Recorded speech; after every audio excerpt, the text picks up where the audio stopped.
주님의 이름으로 사랑하고 축복합니다. 우리 앞뒤 옆분 한번 인사하시겠습니다. 주님의 이름으로 사랑하고 축복합니다.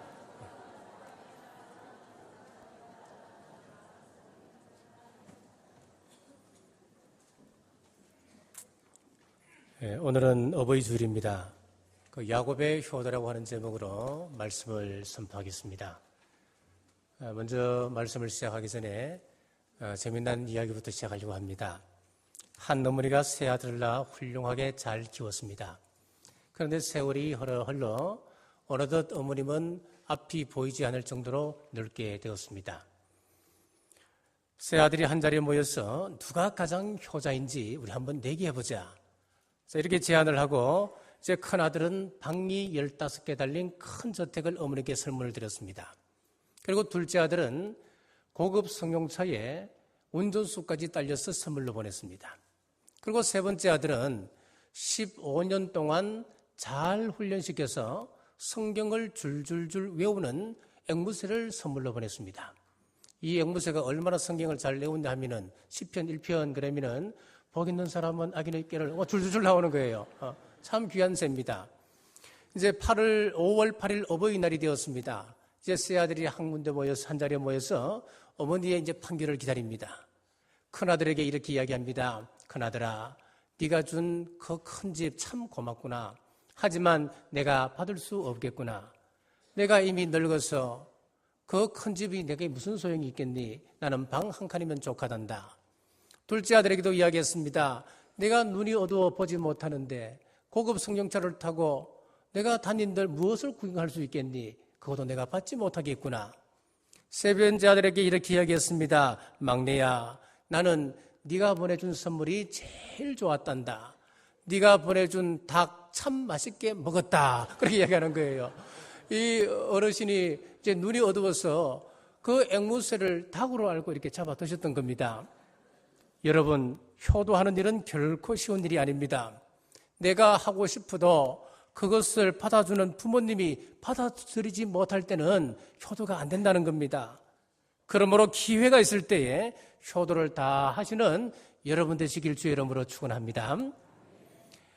오늘 본문의 주인공 야곱은 실로 파란만장한 삶을 살았던 사람이었습니다. 형을 피해 집에서 쫓겨나 외삼촌 라반이 사는 하란에 도착했지만은 그곳에서 20년 동안 생활이라고 하는 것은 노예와 같은 생활이었습니다.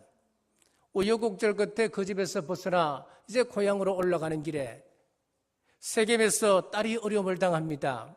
어려움을 당하니까 오빠인 시몬과 레위가 피해 복수를 합니다. 이 사건으로 야곱 가문 전체가 몰살당한 그런 위기에 놓이게 되었습니다. 자, 이런저런 위기와 시련을 겪고 난 이후에 야곱은 성경상 가장 큰 축복의 인물이 되었습니다. 자, 이렇게 된 가장 중요한 이유 중 하나는 그가 부모님께 효도하였고 부모님 곁에 가며 장막에서 예배하는 삶과 아버지의 신앙 유지를 잘 받드는 삶을 살았기 때문이었습니다. 야곱의 효도를 살펴보면 첫째, 아버지 이삭의 말대로 밧단 아람으로 갔습니다. 오늘 본문 창세기 28장 5절 말씀에 보면 이에 이삭이 야곱을 보내매 그가 밧단 아람으로 가서 라반에게 이르렀으니 라반은 아람 사람 부두엘의 아들이요 야곱과 에스의 어머니 리브가의 오라비더라. 아버지 이삭의 말대로 밧단 아람으로 갔다고 하는 것은 적용적으로 보면 순종하는 신앙을 이야기하고 있습니다. 야곱이 어릴 적부터 어머니와 함께 장막에 거하며 어머니로부터 신앙 교육을 받았습니다. 아울러 아버지가 별미를 요구할 때에 그 어머니의 말씀대로 그는 순종하며 나가는 것을 보게 됩니다. 아버지 이삭이 연로했습니다. 이제 앞이 잘 보이지를 않습니다. 그리고 죽을 때가 임박함을 알고 장남 에스에게 아들아, 나에게 별미를 만들어다오. 내가 그것을 먹고 너에게 마음껏 축복하마. 이 이야기를 어머니 리브가가 듣고 둘째 아들 야곱에게 이렇게 이야기합니다. 아들아, 네가 형 대신에 그 축복을 받았으면 한다. 아이고 어머니, 형과 저는 달라도 너무너무 다르지 않습니까? 아버지가 비록 눈이 어두워서 앞을 잘 보지 못한다 하더라도 목소리가 다릅니다. 형은 굵고 저는 가늘지 않습니까? 형은 털복 숨기고 저는 매끈매끈하지 않습니까? 축복은 고사하고 축복 자리에 나갔다가 저주만 받고 돌아올 게 뻔합니다. 자, 그럼에도 불구하고 그는 어머니의 말에 귀를 기울였습니다. 이것이 이치에 맞지 않아도 그는 순종하며 목숨을 걸고 나가는 겁니다. 순종이라고 하는 것은 한마디로 말하면 말하는 대로 따라가는 것입니다. 부모님이 말씀하시는 대로 모든 걸 앞뒤를 따지지 아니하고 그대로 믿고 그대로 순종하는 것, 그것이 바로 믿고 말하는 그대로 나가는 순종입니다. 에베소서 6장 1절에 보면은 자녀들아 주 안에서 너희 부모에게 순종하라, 이것이 옳으니라. 우리 성경에는 자녀를 향한 뚜렷한 자녀들에게 뚜렷한 부모에 대한 순종을 말씀하고 있습니다. 그러므로 우리 신앙인들은 신앙인으로서 순종을 생활화해야 됩니다. 그 순종을 크게 우리는 5가지로 나누어 볼 수가 있습니다. 첫 번째는 하나님께 순종하는 것입니다. 창세기 26장 5절 말씀에 보면은 이는 아브라함이 내 말을 순종하고 내 명령과 내 계명과 내 율례와 내 법도를 지켰음이라 하시니라. 둘째는 자녀가 부모님에게 순종을 해야 됩니다. 골로새서 3장 20절 말씀에 자녀들아 모든 일에 부모에게 순종하라, 이는 주 안에서 기쁘게 하는 것이니라. 세 번째는 제자가 스승에게 순종해야 됩니다. 잠언 5장 12절에서 13절 말하기를 내가 어찌하여 훈계를 싫어하며 내 마음이 꾸지람을 가벼이 여기고 내 선생의 목소리를 청종하지 아니하며 나를 가르치는 이에게 귀를 기울이지 아니하였던고. 네 번째는 사환들이 주인에게 순종해야 됩니다. 베드로전서 2장 18절에 사환들아 범사에 두려워함으로 주인들에게 순종하되 선하고 관용하는 자들에게만 아니라 또한 까다로운 자들에게도 그리하라. 다섯 번째는 백성이 통치자들에게 순종해야 됩니다. 로마서 13장 1절에서 2절 말씀에 각 사람은 위에 있는 권세들에게 복종하라. 권세는 하나님으로부터 나지 않음이 없나니 모든 권세는 다 하나님께서 하나님께 정한 것이라. 그러므로 권세를 거스르는 자는 하나님의 명을 거스름이니 거스르는 자들은 심판을 자취하리라. 자, 여러분, 성경은 우리 그리스도인들을 가리켜서 순종의 자녀다라고 말씀합니다. 그러므로 우리가 그리스도인으로 살고자 한다면 야곱의 순종처럼 우리도 범사에 순종할 자에게 순종하는 삶, 그것이 바로 성경이 우리에게 말씀하고 있는 합당한 삶입니다. 성경 에스더서를 보시면은 에스더는 바벨론 포로 이후에 그 부모가 언제 죽었는지는 모르겠습니다만은 그 부모가 일찍 세상을 떠나고 이제 고아로 바사에 귀가하게 되었습니다. 한마디로 종의 신분이 된 것입니다. 자, 이런 에스더를 사촌 오빠 모르드게가 그를 양부가 되어서 그를 양육하고 있습니다. 에스더 2장 7절 말씀에 그의 삼촌의 딸 하닷사 곧 에스더는 부모가 없었으나 용모가 곱고 아리따운 처녀라. 그의 부모가 죽은 후에 모르드게가 자기 딸같이 양육하였더라. 자, 이런 에스더를 모르드게가 양육을 하게 되는데 이 에스더의 자세가 참 중요합니다. 사촌 오빠에게 순종을 하는데 절대적으로 순종을 합니다. 나라에서 왕후를 뽑는다는 겁니다. 그 정보를 접했던 모르드게가 에스더에게 이렇게 이야기합니다. 앞으로 12달 동안 향품과 기름으로 네 몸을 단장하고 몸을 성결케 하도록 하리라. 그 오빠의 말에 에스더는 절대적으로 순종하고 결국 아하수에로 왕의 아내가 됩니다. 즉 대제국 페르시아의 왕후가 되었습니다. 이것은 전적으로 그 오빠 말에 순종했던 에스더의 순종의 결과였습니다. 또한 민족의 위기를 받았을 때도 모르드게에게 순종을 합니다. 에스더 3장 13절에서 14절 말씀에 모르드게가 그를 지켜 에스더에게 회답하되 너는 왕궁에 있으니 모든 유다인 중에 홀로 목숨을 건지리라 생각하지 말라. 이때에 내가 만일 잠잠하여 말이 없으면 유다인은 다른 데로 말미암아 노임과 구원을 얻으려니와 너와 내 아버지 집은 멸망하리라. 내가 왕후의 자리를 얻은 것이 이때를 위함이 아닌지 누가 알겠느냐 하니. 자, 이 말씀에 순종하여 에스더가 유다 백성들에게 종으로 잡혀온 포로로 잡혀온 유다 백성들에게 금식을 선포했습니다. 지금 일하는 그런 노역자들입니다. 그러니까 이들에게 금식을 선포한다고 하는 것은 지배층 계급에서 보면은 이것은 불충이요, 이것은 있을 수 없는 이야기입니다. 사형감인 것입니다. 하지만 에스더는 목숨을 걸고 이스라엘 백성들에게 금식을 선포하였습니다. 그리고 자기는 죽으면 죽으리라고 하는 각오로 왕 앞으로 나가서 민족을 구원하였습니다. 결국 그는 불임절의 주인공이 되었고, 또 이 모든 것은 순종으로 되었다는 것을 우리가 알 수가 있습니다. 다시금 강조합니다. 자녀된 성도들은 부모에게 순종해야 합니다. 반드시 주 안에 순종하는 남부교회 온 성도들 되시길 주의 이름으로 축원합니다. 두 번째는 고기로 잘 대접했습니다. 창세기 27장 19절에 원하건대 일어나 앉아서 내가 산령한 고기를 잡수시고, 고기를 잘 대접했다고 하는 것은 부모 공양 신앙을 이야기합니다. 야곱은 아버지 이삭이 축복하고자 할 때에 좋은 염소 새끼 2마리를 잡아서 별미로 아버지께 드렸습니다.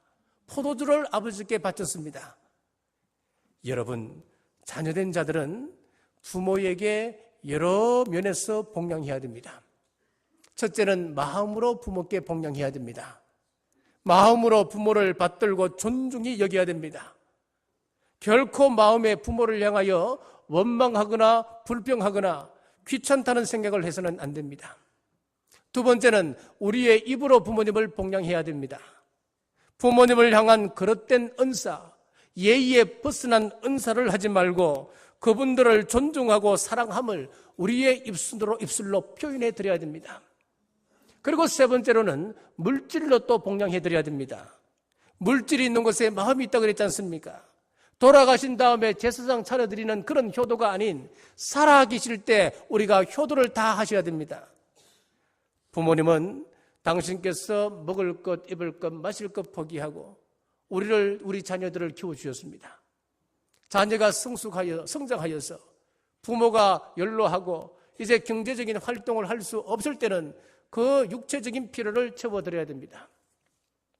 어떤 조사기관에서 어버이날에 부모님이 제일 받고 싶어 하는 것 1위가 뭐냐 하니까 자녀로부터 돈 10만 원 받는 것, 두 번째는 보약을 받는 것, 세 번째는 어머니 고맙습니다, 사랑합니다, 따뜻한 말, 그렇게 나왔습니다. 아니, 드실 것, 입으실 것 다 드리는데 노인이 무슨 돈이 필요합니까? 그렇게 이야기할지 모르지만은 친구들과 어울려야 하고 손주들에게 용돈도 주면서 인심도 부리고 싶지 않겠습니까? 연세가 높을수록 돈은 필요합니다. 계절이 바뀔 때마다 입으실 만한 옷을 챙겨드리면 부모님들은 참 기뻐하십니다. 우리 교회 노인부에 가보시면 아실 겁니다. 많은 분들이 이 화제거리가 이 옷입니다. 그러면은 이번에 어버이날 때는 우리 며느리가 이 옷 해줬다, 그러면서 자랑하면서 이 기뻐하는 것을 우리가 보지 않습니까? 우리 대한민국은 체면 문화가 있어서 잘 보이고 잘 입는 것, 그거 중요하게 여깁니다. 자, 이 외에도 건강을 잘 살펴드려야 됩니다. 세월 이기는 장사 없다 그러잖아요. 또 우리 눈도 즐겁게 해드려야 됩니다. 한 번씩 부모님을 모시고 나가서 바람을 쐬드려야 됩니다. 입도 즐겁게 해드려야 됩니다. 연세가 높으면 높을수록 우리 입은 자꾸 써집니다. 야곱은 아버지 이삭을 잘 복양했습니다. 그랬더니 그 아들 요셉을 통하여서 더 극진한 효성을 그는 받게 되었습니다. 창세기 45장 9절에서 10절 말씀에 당신들은 속히 아버지께로 올라가서 아뢰기를, 아버지의 아들 요셉의 말이 하나님이 나를 애굽 전국의 주로 세우셨으니 지체 말고 내게로 내려오사 아버지의 아들들과 아버지의 손자들과 아버지의 양과 소와 모든 소유가 고센 땅에 머물며 나와 가깝게 하소서. 흉년이 아직 5대가 있으니 내가 거기서 아버지를 복양하리이다. 아버지와 아버지의 가족과 아버지께 속한 모든 사람에게 부족함이 없도록 하겠나이다 하더라고 전하소서. 어떤 상황입니까? 지금 애굽에 큰 흉년이 들었습니다. 그때 애굽의 총리가 누굽니까? 요셉이었습니다. 큰 풍년이 일어났을 때에 그는 앞으로 장차 있을 흉년을 대비하여서 잘 준비했습니다.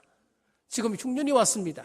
지금 형들을 만난 시점이 어느 때냐면은 7년 흉년 중에 흉년 2년째입니다.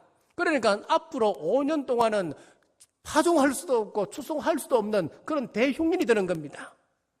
요셉은 형들을 용서한 후에 즉각 아버지 야곱을 걱정합니다. 그래서 아버지를 속히 지체 말고 오라고 했습니다. 그리고 아버지를 자기가 복양하겠다고 했습니다.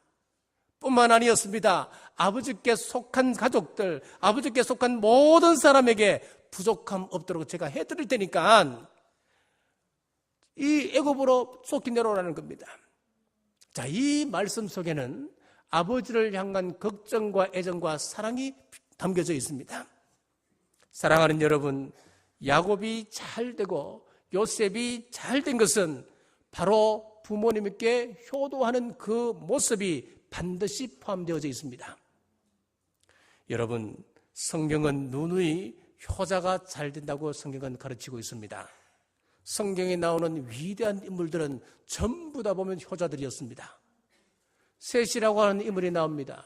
노아의 아들이었죠. 셈이었죠.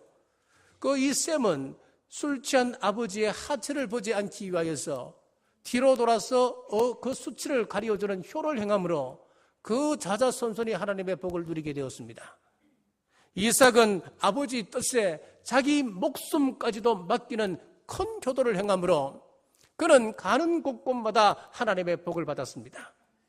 시어머니를 지극정성으로 모셨던 효부 룻을 보십시오. 그는 정성을 다하여 어머님을 모셨더니만 그 후손 가운데 예수님이 탄생하시는 겁니다. 예수님의 위대한 족보 가운데 당당히 이방인으로 그 이름을 올리게 되는 것입니다. 다윗을 보십시오. 다윗은 사울의 칼을 피하여 도피하는 그 도피 생활 가운데서도 부모를 모압으로 인도하는 효성을 보였습니다. 그래서 이스라엘 역사상 가장 위대한 왕으로 그는 추앙받습니다. 그 아들 솔로몬도 효자였습니다. 그 어머니가 누굽니까? 그 어머니는 우리아의 아내 되었던 사람 아니었습니까? 고관 대적들에게 멸시받을 수 있는 조건을 가지고 있는 여인이 바로 솔로몬의 어머니였습니다. 그런 어머니를 그는 자신의 어머니께 무난하고 자신의 왕자 옆에 늘 어머니를 모셨습니다. 왕이 어머니를 지극정성으로 모시는데 고관 대적들인들 그 앞에 함부로 멸시할 수 있겠습니까? 우리 예수님도 지극한 효자셨습니다. 누가복음 2장 51절에 보면은 예수께서 한 가지로 내려가사 나사렛에 이르러 순종하여 받드시더라. 예수님의 어릴 적 모습을 이렇게 묘사하고 있는 거예요.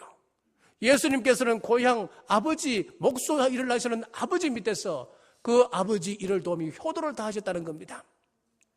예수님께서 모진 고난을 당하시고 이제 죽음 앞에 운명을 앞두시고 그 고통 앞에서도 제자에게 자신의 모친 마리아를 부탁합니다. 보라, 네 어머니다.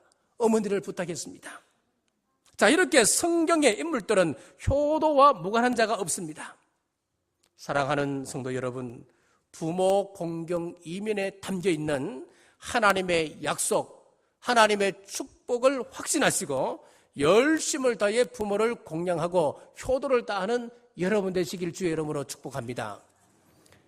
세 번째, 야곱은 축복받길 원했습니다. 창세기 27장 19절에 아버지 마음껏 내게 축복하소서, 이것을 적용적으로 보면은 부모의 축복을 믿는 신앙이었습니다. 이삭이 야곱에게 축복한 내용입니다. 창세기 27장 27절에서 29절까지 말씀을 보시면은 그가 가까이 가서 그에게 입맞추니 아버지가 그의 옷에 향취를 맡고 그에게 축복하여 이르되 내 아들의 향취는 여호와께서 복주신 밭의 향취로다. 하나님은 하늘의 이슬과 땅의 기름짐이며 풍성한 곡식과 포도주를 내게 주시기를 원하노라. 만민이 너를 섬기고 열국이 내게 굴복하리니 내가 형제들의 주가 되고 내 어머니의 아들들이 내게 굴복하며 너를 저주하는 자는 저주를 받고 너를 축복하는 자는 복을 받기를 원하노라. 자, 여기서 보면은 여호와께서 복 주신 밭의 향취가 나오지요. 그리고 하늘의 이슬, 땅의 기름짐, 그리고 포도주와 곡식, 이런 이야기들이 쭉 등장하는데 이것은 바로 육적인 축복을 이야기합니다. 한 걸음 더 나아가서 만민이 너를 섬긴다 하고 열국이 너를 경배한다. 너를 축복하는 자는 내가 복을 주고 너를 저주하는 자는 내가 저주하리라. 이것은 다른 말로 하면 영적인 복을 이야기합니다. 야곱은 아버지 이삭으로부터 육적 복과 영적인 복을 믿음으로 물려받았고 이제 그 자녀들에게 또 축복을 하는 것을 보게 됩니다. 창세기 49장에 보면은 야곱이 이제 임종을 앞에 두고 두 손주와 12아들을 불러서 축복하는 모습이 등장합니다. 야곱은 부모의 축복의 중요성을 그 자신이 몸소 체험했었고 이제 자신의 아버지가 자신에게 해준 것처럼 자기가 받았던 그 축복을 그 12아들에게 손주에게 지금 안수하며 그들을 축복하며 전수하는 것을 우리가 보게 됩니다. 부모와 자녀 관계에 있어서 두 가지 확실한 사실이 있습니다. 첫째는 부모에게 불효하면 눈이 까마귀에게 쪼인다 했습니다. 잠언 30장 17절 말씀에 아비를 조롱하며 어미 순종하기를 싫어하는 자의 눈은 꼴짜기의 까마귀에게 쪼이고 독수리 새끼에게 먹히리라. 얼마나 큰 저주입니까? 두 번째로 부모에게 효도한 자들에게는 땅에서 잘되고 장수한다고 약속해 주고 있습니다. 에베소서 6장 3절에 보면 이로써 내가 잘되고 땅에서 장수하리라. 우리나라 대표적인 주겸 생산 기업인 그 인산가의 김윤세 회장이라고 하는 분이 있습니다. 이분은 중학교를 졸업하고 아버지를 모시고 시골 함양에 내려가서 집을 짓고 살았습니다. 중학교만 졸업한 뒤 학교를 포기하고 이제 아버지께 배우게 되는데 집안이 좋지를 않았습니다. 배우게 되는데 그가 후에 어떻게 되는 줄 아십니까? 아버지의 유지를 잘 받듭니다. 효자로 소문났습니다. 그래서 아버지의 임종을 다 지켜드리는데 후에 중학교 교육밖에 받지 못해서 세상 지식은 없었지만은 그가 지금은 광주대학교 교수로 있습니다. 그리고 기업의 회장으로 있습니다. 아버지가 물려준 소금에 대한 세계적 연구가가 되어져 있습니다. 여러분, 우리 하나님께서는 부모님에게 효도하는 자를 반드시 기억하시고 높여주십니다. 성경은 말씀합니다. 사람이 무엇으로 심든지 반드시 심는 대로 거둔다 그랬습니다. 우리가 효를 심으면 반드시 효를 거두게 될 것입니다. 우리가 불효를 심게 되면 반드시 불효를 거두게 될 것입니다. 사실 10계명 중에 가장 지키기 힘든 것이 5계명인 효에 관한 계명입니다. 다섯 번째 계명이 내 부모를 공경하라고 하는 계명 아니겠습니까? 10계명 중에서 다른 계명을 보면은 전부 다 준엄한 심판이 예고되어 있습니다만은 다섯 번째 심판인 이 효에 관한 10계명에 관해서는 하나님께서 축복의 약속을 주고 계십니다. 땅에서 잘되고 장수하리라 약속하고 계십니다. 왜 그러겠습니까? 그만큼 실천하기 어렵기 때문에 이런 단서를 주고 이런 축복을 우리에게 약속하고 있는 것입니다. 우리 사람에게는 여러 가지 복이 있다고들 그러죠. 예를 들어서 결혼의 복이 있습니다.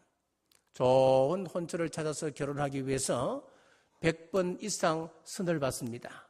그래서 까다롭게 내 배우자를 선택을 했는데 결혼하고 보니까 남자는 바람둥이고 여자는 악취였습니다. 그러니까 평생 그것으로 눈물 흘리며 살아가는 겁니다. 우리가 잘한다고 되는 것 아니었습니다. 여기에는 우리 하나님의 간섭이 반드시 필요하다는 것을 우리가 알 수 있는 겁니다. 기업에 특별한 은사가 있는 사람이 있습니다. 자, 그런데 아무리 노력해도 안 되는 사람은 또 있습니다. 열심히 일을 해서 성공하는 듯 싶지만 또 실패합니다. 돈을 모으는가 싶더니만 술술술 주머니에서 다 빠져나가 버립니다. 하나님께서 개입해 주셔야 됩니다. 효도하는 자에게는 이 땅에서 수고하는 대로, 이 땅에서 심는 대로 하나님께서 그 열매를 약속하고 계십니다. 효도가 내 마음으로 진정한 효도가 우러나지 않는다 하더라도, 효도가 마음에서 우러나지 않는다 하더라도 흉내라도 한번 내보십시오. 아니면 억지로라도 한번 해보십시오. 이런 재미난 이야기가 있습니다. 옛날에 어떤 임금님이 시골 행차를 하게 되었습니다. 그리고 이 시골에서 임금님이 행차하신다는 이야기를 듣고 거기 있는 사람들이, 백성들이 임금님 얼굴을 직접 한번 보기 위해서 이제 골목골목에서 나와서 큰 대로의 인산인해를 이루었습니다. 저기 산골에 사는 한 할머니가 있었습니다. 이분은 거동이 불편합니다. 늘 누워 계시는 분입니다. 그런데 이 소문을 어떻게 들었는지 그 소문을 듣고 아들을 불렀습니다. 얘야, 나 말이다. 임금님 얼굴 한번 콕 보고 싶구나. 아이고, 그러세요. 그렇게 하지요. 이 효자 아들은 망설임 없이 그 어머니를 떨쳐업고 70리길을 한숨에 달려왔습니다. 그래서 대로에 나가보니까 이미 사람들이 인산인해를 이루고 있었고 그 많은 사람들 틈을 어머니를 업고 비집고 나가기는 참 어려웠습니다.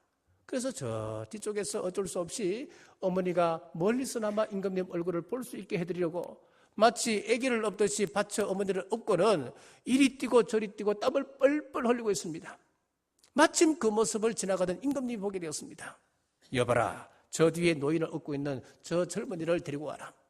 그래서 자초지종 물어보니까 어머니가 임금님 얼굴을 한번 보는 것이 소원이라고 해서 제가 모시고 왔다고. 기특하고 참 효자라고. 임금님은 그 자리에서 큰 상을 잃었습니다. 한편 그 옆 동네에 살고 있던 아주 못돼 먹기로 소문난 부르자가 있었습니다. 그 소문을 듣고 보니까 배가 아파서 견딜 수가 있어야지요. 그래서 가기 싫다고 하는 어머니를 억지로 업고는 임금님이 지나가는 그 길목 가장 잘 보이기 눈에 띄기 쉬운 곳에 딱 자리 잡고 어머니를 업고 있습니다. 마침 임금님이 탁 지나가시면서 그 모습을 보고는 이야, 이 동네는 참 효자가 많은 동네인 것 같다고 흐뭇해하시며 웃고 있는데, 웃고 그 사람에게 또 이제 사연을 물었습니다. 왜 어머니를 모시고 그렇게 업고 있느냐고 물었더니만 다름이 아니었고 우리 어머님의 평생 소원이 임금님 얼굴 한번 뵙고 싶어 하는 것인데 내가 어머니의 소원을 이루어드리려고 70리길을 한 걸음에 달려왔나이다. 그랬더니 거짓말을 했습니다. 효자가 한 말을 그대로 흉내내었습니다. 그랬더니만 옆에 있던 마을 사람들이 전부 다 손가락질을 하면서 아닙니다, 임금님, 저놈은 천하에 둘도 없는 불효자입니다. 그런데 효자가 상 받았다고 하는 그 이야기를 듣고 배가 아파서 지금 효자 흉내내는 겁니다. 그랬더니 임금님이 빙거리 웃으시면서 하는 말씀이 효도를 흉내라도 내는 것은 좋은 것이니라. 그러면서 똑같은 상을 내렸다고 하는 그런 이야기가 있습니다, 여러분.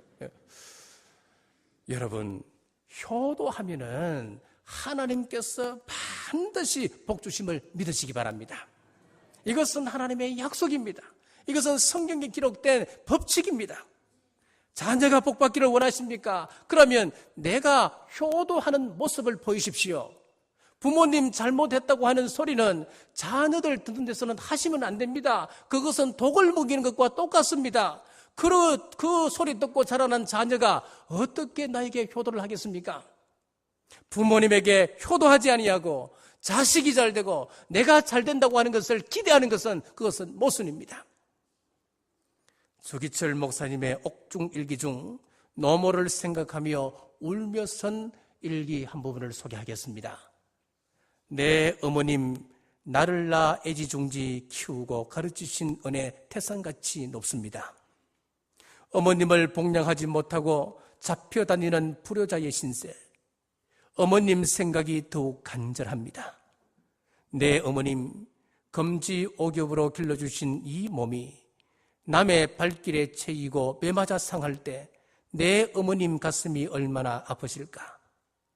춘풍 추우 비바람이 옥문에 뿌릴 때에 고요한 밤 달빛이 철창에 새어들 때에 내 어머니 생각 간절하여 눈물 뿌려 기도합니다.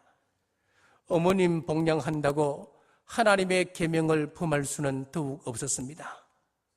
불효한 자식의 복양보다 무소불능하신 주님께 내 어머니를 부탁하고 나도 주님 자치 따라가렵니다. 연약한 나를 붙들어 주옵소서. 사랑하는 내 어머니, 팔순 넘으신 내 어머님을 자비하신 주님 손에 부탁하나이다.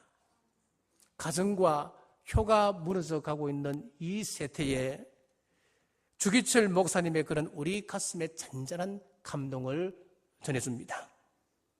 주기철 목사님의 그 마음을 다한 효심으로 그 후손이 복을 받았습니다. 그 손자가 누구냐 하면은 지금 주한 장로교회 담임 목사님이신 주성중 목사님이십니다.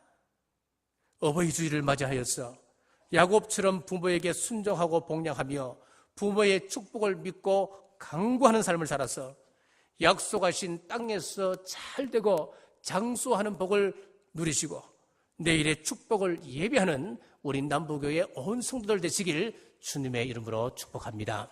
기도하겠습니다. 우리들에게 부모를 허락하셔서 부모님을 통하여 하나님을 알게 하심 감사합니다. 오늘 어버이 주일을 맞이하여서 부모님을 통하여 다시 한번 하나님과의 바른 관계를 생각해 봅니다. 저희들이 예수님을 알기 전에는 윤리, 도덕, 율법에 의해서 효를 감당했습니다마는 예수님을 알고부터 이제는 은혜로 효도를 감당하는 것입니다. 부모가 계심으로 효도할 수 있고 효도함으로 땅에서 잘되고 장수하는 복을 주심을 늘 감사하며 이 땅에서 효도를 다하는 우리 남부교회 온 성도들 되게 인도하여 주옵소서. 예수님 이름으로 간절히 기도드리옵나이다.